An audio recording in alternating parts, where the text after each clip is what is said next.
আজকে আমি কাঠের চুলাতে বেগুন পোড়া শেখাবো। বেগুনটাকে আমি দুভাগ করে ছুরি দিয়ে কেটে নিলাম, আর মধ্যেখানে এই দেখুন একটু ভাগ করে দিচ্ছি। এই দেখুন দুই দিকে মধ্যেখানে ভাগ করে দিচ্ছি, ছুরি দিয়ে দুই দিকে ভাগ করে দিলাম।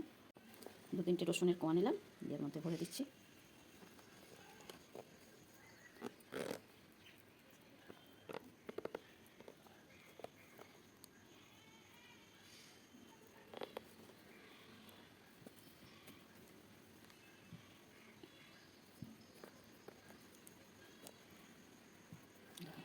দুদিকে রসুনের কোয়া ভরে দিলাম। চুলো আমার জ্বলছে, আমি দেখো কাঠের চুলোতে আমি নেট দিলাম। বেগুন দুটো দিয়ে দিচ্ছি পোড়াতে।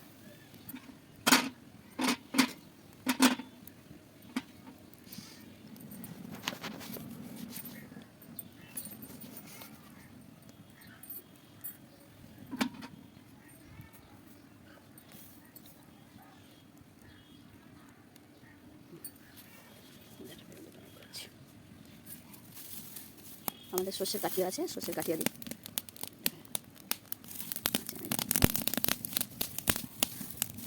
কে কে বেগুন পোড়া খেতে ইচ্ছুক সে চলে আসতে পারেন, এসে খেয়ে যাবেন। দেখো আমার বেগুন পোড়াটা কেমন হচ্ছে দেখো।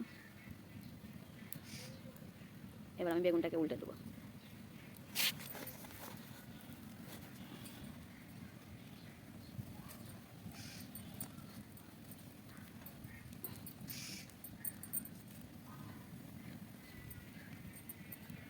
বেগুনটা আমি উল্টে এই দেখো অনেকবার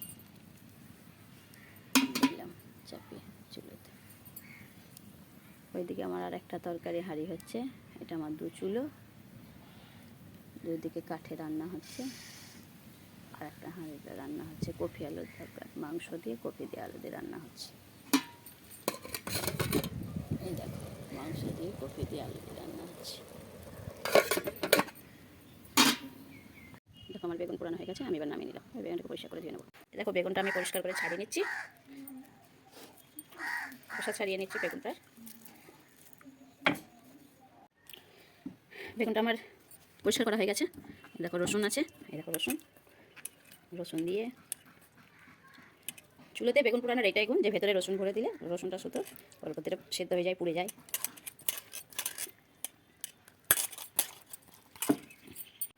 কাঁচা লঙ্কার সাইজ, এই দেখো কাঁচা লঙ্কা সাইজটা দেখো।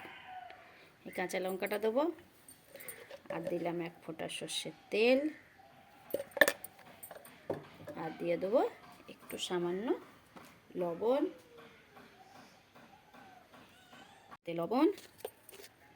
এই দেখো লবণ। এবার এটাকে আমি মাখিয়ে নেব।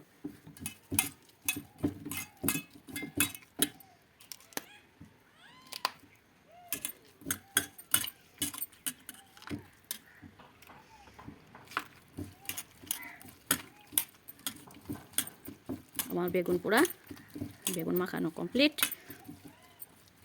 কে কে খেতে ইচ্ছুক চলে এসো। গ্যাসে তো সবাই পুড়িয়ে খাও, কাঠের চুলোতে পুড়িয়ে কেউ খাও? এই দেখো কাঠের চুলোতে পুড়ে গেল।